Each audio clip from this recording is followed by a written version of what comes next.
Salut les marketeurs numériques, c'est Jérôme de la chaîne marketeurnumérique.fr. Bienvenue sur cette vidéo. Alors cette vidéo en fait je l'improvise complètement parce que j'avais prévu de vous parler de mon blog, j'avais prévu de vous montrer des choses sur le blog pour vous parler un peu de ma formation que j'ai mise en place, dont je vous parlerai un peu plus en détail à la fin.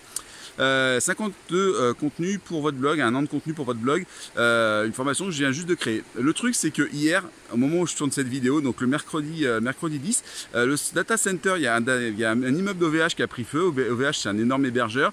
Ils ont été obligés de couper 4 data centers à Strasbourg, et dans les 4 il y avait le mien, et en particulier dans ceux qui ont brûlé, il y a un data center qui est intégralement perdu. Alors moi je suis pas dedans, donc je sais que j'ai peut-être encore une chance de m'en sortir, mais dans le data center où je suis, donc je crois que c'est SBG1 Strasbourg 1, il y a la moitié des serveurs qui sont morts et l'autre moitié peut-être ils vont redémarrer d'ici lundi. Bref, on ne sait pas exactement où on en est, et donc du coup je ne pouvais pas vous faire une vidéo sur mon blog parce que j'en ai pas de copie de sauvegarde encore mise en route à l'heure actuelle. Il fallait que je reprenne un autre hébergeur de ça. Enfin, bref, il y a une procédure qui est en cours, ça va revenir normalement dans la journée d'aujourd'hui, mais je voulais publier cette vidéo. Et ça me permettait de... je me suis dit, je vais vous faire une vidéo. Alors là, vous voyez, je suis au bord de la Garonne, à côté de Muret. Je suis dans un endroit où il n'y a personne. Je suis vraiment au milieu de la campagne. Ça me permet comme ça d'enlever le masque et d'être tranquille, de savoir que je ne dérange pas les gens. Et donc du coup, ce que je me suis dit, c'est que j'allais vous parler d'une histoire, j'allais vous parler de contenu, parce que le contenu, c'est vraiment quelque chose de très important. Aujourd'hui, le contenu gratuit, le référencement naturel de mon site, me rapporte à peu près 30% de mes leads. Je parle dans le golf, évidemment, pas dans le reste. Pourquoi ça me rapporte 30% de mes leads en moyenne? Alors d'un côté, j'ai, je regarde s'il n'y a pas quelqu'un qui arrive. D'un côté, j'ai mon blog qui me rapportait des visites régulièrement. J'ai référencé sur quelques termes, etc. Et ça me permettrait d'une part de pouvoir demander aux gens de s'inscrire et de recevoir quelque chose, mon fameux lead magnet qui est sur le golf, et d'autre part aussi via ce blog de golf, je pouvais recibler des gens à travers mes publicités. Donc j'avais cette possibilité. Alors ça c'est pas du gratuit, c'est du semi-payant on va dire, mais malgré tout j'avais quand même ce lead magnet qui fonctionnait et qui fonctionnait plutôt pas mal. Ensuite l'autre partie de référencement naturel que j'ai envie de dire, c'est celle que j'ai sur YouTube. Et sur YouTube en effet j'ai plus de 220 vidéos, je crois 230 vidéos sur le golf, et mis bout à bout ça finit par rapporter un petit peu de monde et un petit peu de leads, etc. Et donc du coup je me suis rappelé d'une histoire qui m'est arrivée. C'est ce que je voulais vous raconter aujourd'hui. C'est comment on a réussi à flamber complètement avec le référencement naturel d'un site majeur français lors de sa refonte à cause d'une toute petite erreur vraiment ridicule. Il y a quelques années de ça, avant de devenir indépendant, avant le dernier métier où j'ai vendu des meubles, je travaillais pour un grand voyagiste français. Et le dernier gros projet sur lequel je travaillais, c'est la refonte intégrale du site internet qui commençait un peu à vieillir, etc. Enfin bref, quelque chose de très, on va dire, de très normal dans une société qui évolue avec son temps, etc. Bref, je sais pas de souci. Ce projet, c'était un projet qui était... Ah, une coccinelle. Hop là. Ce projet, c'était un projet, je suis désolé, c'est vraiment à l'improvisation. Ce projet, c'était un projet qui était vraiment pharaonique. On a profité pour refaire tout le système IT de la société, etc. Bref, c'était quand même un gros projet. Ça a largement débordé le cadre de ce qu'on voulait faire. Donc on voulait faire une refonte graphique du site. On s'est retrouvé à faire une refonte non seulement graphique, fonctionnelle, mais aussi infrastructurelle du site. Donc ça a été vraiment un énorme truc. Et ça a duré vraiment très très longtemps parce qu'il y a des contraintes qui se sont rajoutées sur les contraintes avec des problèmes, le volcan, etc. Enfin, les GSJUF et la folle, je sais plus quoi. Ça s'est terminé avec le printemps arabe. Enfin bref, une horreur. Donc voilà, ça a été vraiment très très compliqué, mais quand on a réussi à lancer le site enfin à la fin de ce projet, alors le site a très bien fonctionné les premiers jours, on a commencé à faire les premières ventes, on était très contents, on dit voilà, ok, c'est bon, on a notre nouveau site, il fonctionne, c'est bien. Et puis le lendemain, il a planté une première fois. Et les informaticiens ont relancé le serveur est reparti, on s'est dit ok, peut-être qu'il y a un petit souci, etc. Bref, on n'a pas trop mesuré l'impact du truc. Et le lendemain, le site a replanté à nouveau. Et puis le lendemain, pareil. En fait, tous les jours, le site plantait. Et plus le site plantait de fois, plus il plantait tôt dans la journée. Ce qui fait qu'à la fin, on s'est retrouvé avec quasiment 15 jours avant que l'informatique trouve la solution, sans que le site soit opérationnel plus de quelques heures par jour, en général en plein milieu de la nuit. Et on ne comprenait pas pourquoi, et ça a été très très long. Et le problème, c'est qu'il y avait il y avait eu un truc qui avait été oublié par l'informatique. Et en fait, pour faire simple, il y avait un service qui était ouvert pour certaines agences de voyage. Et ces agences de voyage, en fait, elles avaient un système qui venait demander une requête pour avoir la mise à jour des prix pour leur site internet à eux. Voilà, quelque chose de très normal. Simplement, lors de la refonte, il y a eu ce paramètre qui a été oublié, ce ping là, ce service là, il a été un peu oublié, il a été déplacé sans qu'on en informe le réseau d'agence en lui-même, ou que le réseau d'agence n'en a pas tenu compte. On sait pas, enfin moi je sais pas exactement ce qui s'est passé. Toujours est-il que ce qui s'est passé, c'est que leur service venait taper à la porte. Et en fait, au bout d'un moment, il tapait toute la journée en permanence. Et à force de taper tous les centièmes de millisecondes, bah, il finissait par mettre le serveur par terre, parce qu'en plus à côté de ça, bah, le serveur ne tenait pas la charge. Donc on avait essayé plein de trucs, ils avaient essayé de monter le serveur en charge, enfin bref, ils ont essayé plein de trucs jusqu'à ce qu'ils se rendent compte que c'était ce service, et le jour où ils ont coupé le service, le site est parti, etc. Voilà. Ça a pris 2 semaines.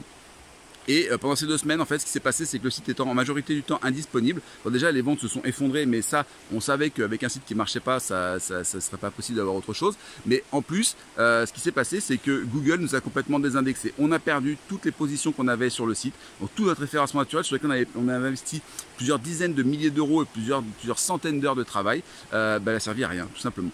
Et du coup, bah, il a fallu recommencer. Et c'est vrai que le site, quand il est reparti, et ben, en dehors de la pub qui fonctionnait plutôt mieux, bah, le reste, tout trafic naturel était vraiment était par terre, donc on faisait beaucoup moins de ventes. Alors c'est revenu vite parce que le site était très populaire, c'était une très grande marque, etc. Donc on avait de la légitimité à être présent et à être mis en place par Google, mais voilà, ça a été une cata, et ça m'a vraiment mis en avant le fait que bah voilà, ce référencement naturel, c'est quelque chose de très très important. Là, avec mon site qui est par terre, j'ai quasiment plus de leads qui rentrent dans ma machine aujourd'hui. En tout cas, 30 à 40% de moins, comme j'avais pas de pub qui était prévue. Et je suis pas très chaud pour faire de la pub parce que je sais pas quand est-ce que mon site va revenir. Donc je sais que les gens qui regardent une pub, ils arrivent sur une page avant d'acheter, vont aller voir mon blog, ils vont voir que la page elle est cassée. Ça n'a pas un très grand intérêt. Donc j'ai pas lancé la pub, et du coup là voilà, c'est un petit peu à l'arrêt à cause de ça. Je pense que voilà, bon an mal an, je vais perdre à peu près 2 à 3 000 euros de chiffre d'affaires, parce que j'ai quand même des trucs qui tournent à côté, j'ai mes emails, etc. Donc voilà, mais voilà, c'est vraiment ça. Aujourd'hui, je suis en train de m'interroger d'ailleurs dans la formation que je disais chez OVH.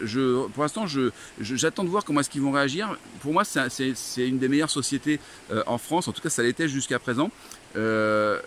Je vais voir comment est-ce qu'ils vont réagir par rapport à ça, par rapport au fait qu'ils ont mis dans la panade autant de personnes, parce qu'il y a forcément une erreur quelque part. C'est pas possible que tous les serveurs d'une société prennent feu comme ça, c'est juste pas possible. Il y a un truc qui s'est passé autre, et alors faut savoir ce qui s'est passé, il y aura une enquête j'imagine, etc. Je sais pas si c'est intentionnel, si c'est criminel, si c'est vraiment une erreur humaine, si vraiment, etc. Je sais pas, j'ai pas le niveau technique pour savoir, etc. De ce que j'en sais, de ce que j'en ai parlé avec des gens qui sont dans le métier autour de moi, ça paraît vraiment quelque chose d'hallucinant. C'est vraiment des choses qu'on n'a jamais vues ailleurs. Donc voilà, je suis un peu ça. En tout cas, c'est pas dirigé contre moi, ça je suis sûr, mais c'est plutôt contre OVH. Voilà. Et j'attends de voir comment ils vont réagir, comment est-ce qu'ils vont nous dédommager, ce qu'ils vont nous proposer pour nous en sortir après cette rupture de service majeure, parce que c'est ça. Dans le meilleur des cas, j'aurai peut-être mon site qui va revenir lundi matin. Chez eux en tout cas, donc ils seront en ligne normalement ce soir, ils seront en ligne les sites ce soir, au moins dans une version light, donc voilà, mais voilà, ça fait au moins 5 jours de rupture de service, donc c'est un vrai problème, il y a un vrai souci à ce niveau là, et puis c'est quelque chose qui est pas censé arriver. On peut perdre un serveur, mais on perd pas une ferme de serveurs comme ça, c'est voilà, c'est pas dans un domaine professionnel. Donc bref, on va voir comment ils vont réagir, comment est-ce qu'ils vont se relever de tout ça. Ça va être, moi je pense que malheureusement pour eux ça va être assez compliqué. En attendant, voilà, si vous avez été impacté par ça, vous êtes toujours impacté par ça, vous êtes en galère, bah, je vous souhaite bon courage, parce que c'est une tannée quand on n'est pas un professionnel de l'admin réseau de savoir exactement ce qu'il faut faire. Si vous n'avez pas fait de sauvegarde de votre site, bah, je vous souhaite bon courage pour retrouver les datas. Je ne sais pas comment vous allez pouvoir le faire facilement. Moi j'ai des sauvegardes, elles sont un peu vieilles, j'ai des bouts plus récents, mais donc bref, on va arriver à bricoler quelque chose d'ici lundi pour essayer de retrouver la même chose. Mais voilà, je voulais vous parler de ça. Si cette vidéo vous a plu, bah, vous mettez un pouce en l'air. Je vous ai mis en dessous le lien pour accéder directement à ma formation, donc la toute nouvelle formation, 52 contenus pour votre blog, un an de contenu pour votre blog. Je vous explique exactement toutes les méthodes que j'utilise moi pour créer des contenus sur les différents blogs que j'ai, pas ceux-là mais d'autres blogs que j'ai par ailleurs. Et donc voilà, vous allez voir ça. Il reste, alors, je devais normalement fermer le tarif de pré-lancement hier soir, en ayant fini de tourner les dernières vidéos. Malheureusement, dans ces vidéos, il y avait des vidéos que je devais tourner sur mon blog et d'autres vidéos que je devais tourner sur des sites qui ont été eux aussi impactés par la rupture de service chez OVH. Donc j'ai pas pu la faire. Donc du coup, je vais prolonger l'offre de pré-lancement, peut-être jusqu'à lundi, je sais pas, jusqu'à ce que j'ai pu filmer les différents contenus qui me manquent.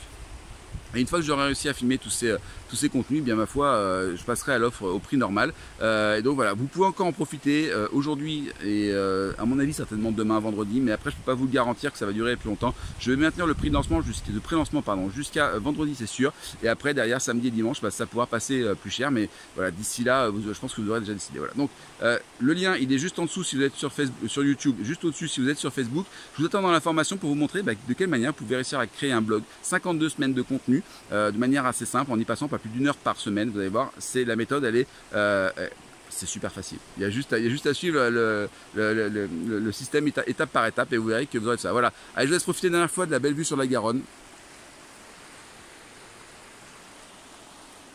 Et je vous dis à très bientôt sur la chaîne du marketeur numérique. Allez, ciao!